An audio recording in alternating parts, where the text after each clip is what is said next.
నమస్తే. కాంగ్రెస్ పార్టీ తెలంగాణ రాష్ట్రంలో అధికారంలోకి వచ్చింది. 6 గ్యారెంటీలు అనుకుంటాం, మీ హామీలు ఇస్తాం అని చెప్పి ప్రజలకి మాటలు చెప్పి కాంగ్రెస్ పార్టీ అధికారంలోకి వచ్చినటువంటి విషయం అందరికీ తెలిసిందే.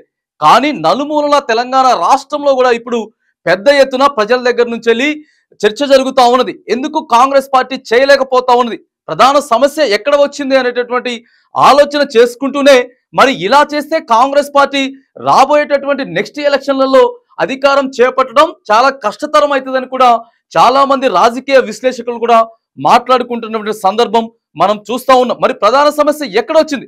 ప్రస్తుతం ముఖ్యమంత్రిగా కొనసాగుతున్నటువంటి రేవంత్ రెడ్డికి ఎటువంటి అనుభవం లేదు, మంత్రిగా పనిచేసినటువంటి దాఖలాలు కూడా లేవు.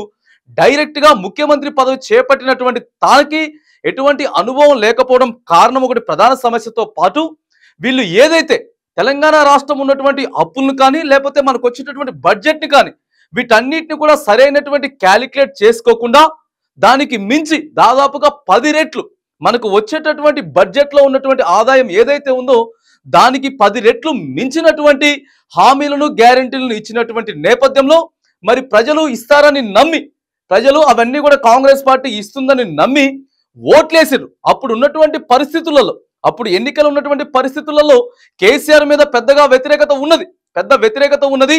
టిఆర్ఎస్ పార్టీని బీఆర్ఎస్ పార్టీగా మార్చిన తర్వాత ఎప్పుడైతే కాంగ్రెస్ పార్టీలో గెలిచినటువంటి ఎమ్మెల్యేలను మరి బీఆర్ఎస్ పార్టీలో జాయిన్ చేసుకున్న తర్వాత కూడా మరి ఇవన్నీ కూడా బీఆర్ఎస్ కి పెద్ద మైనస్ గా మారినా సరే, వారు 6 గ్యారెంటీలు ఇవన్నీ కూడా చెప్పకపోయినా సరే తెలంగాణ రాష్ట్రంలో కాంగ్రెస్ పార్టీ అధికారంలోకి వచ్చేది. కానీ ఇవన్నీ గ్రహించకుండా ఓ పక్క ముఖ్యమంత్రికి ఇప్పుడు కొనసాగుతున్నటువంటి మంత్రులకు అనుభవం లేకపోవడం, ఆ తర్వాత కాంగ్రెస్ పార్టీ అధికారంలోకి వచ్చేటువంటి అంశం చాలా ఈజీగా ఉన్నా కూడా తలకు మించినటువంటి బడ్జెట్ను భారాన్ని పెట్టుకొని ఈరోజు కాంగ్రెస్ పార్టీ అధికారంలోకి వచ్చినా కూడా చేయలేకపోతా ఉన్నది.